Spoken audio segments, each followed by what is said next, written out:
अहिल्यानगर जिल्ह्यामध्ये तापमानाचा पारा 42 अंशाच्या जवळपास गेलेला आहे आणि त्यामुळे दुपारच्या वेळी अक्षरशः घराबाहेर पडणं देखील सर्वसामान्यांना जिकरीचं झालेलं आहे। त्यातच जो शेती व्यवसाय आहे त्यावर देखील या तापमानाचा मोठा परिणाम जो आहे तो जाणू लागलेला आहे।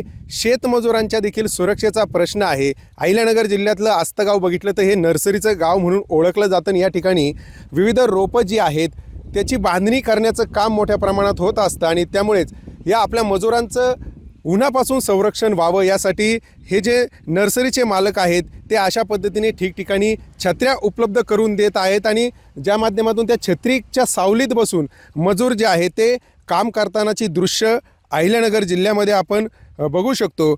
खरं तर ही संरक्षण तापमानापासून व्हावं यासाठी या ठिकाणी जी उपाययोजना राबवलेली आहे ती देखील चर्चेचा विषय परिसरामध्ये आहे आणि या सगळ्या संदर्भात बोलण्यासाठी आपल्यासोबत या ठिकाणचे जे स्वतः मालक आहेत सतीश बावके ते आपल्यासोबत आहेत। काय सांगाल, तापमान कसं आहे आणि कसं तुमच्या शेतात सध्या काम सुरू आहे?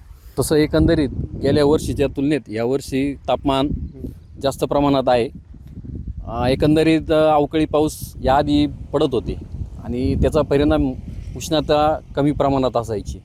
ह्या वर्षी ते एल निनोचा जो इफेक्ट आहे त्याचा इफेक्ट आत्ताच जाणवायला लागला आहे, जेणेकरून जे शेतमजूर आहेत यांचे पण आज आरोग्य बऱ्यापैकी काळजी घेणं आमची जबाबदारी झालेली आहे। त्याच अनुषंगाने आमचं जरी काम चालू असलं तर त्यांच्यासाठी सावली उपलब्ध करून देणं, पाण्याची व्यवस्था असणं किंवा सकाळीच 12-1 पर्यंत ह्या टाईम असेपर्यंत काम करणं किंवा दुपारनंतर काम करणं ही आता सध्याला प्रायोरिटी झालेली आहे।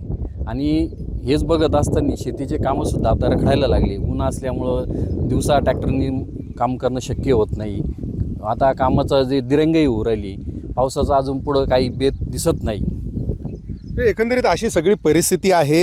ही जे वाढतं तापमान आहे याचा सगळा परिणाम जो आहे तो शेती व्यवसायावरती देखील होताना बघायला मिळतोय आणि मजुरांचं या उन्हापासून संरक्षण व्हावं आणि शेतीची कामं रखडू नये यासाठी अशा पद्धतीने जे शेतमालक आहेत ते विविध उपाययोजना राबवताना बघायला मिळत आहेत। सचिन बनसोडे, साम टीव्ही न्यूज, शिर्डी, अहिल्यानगर।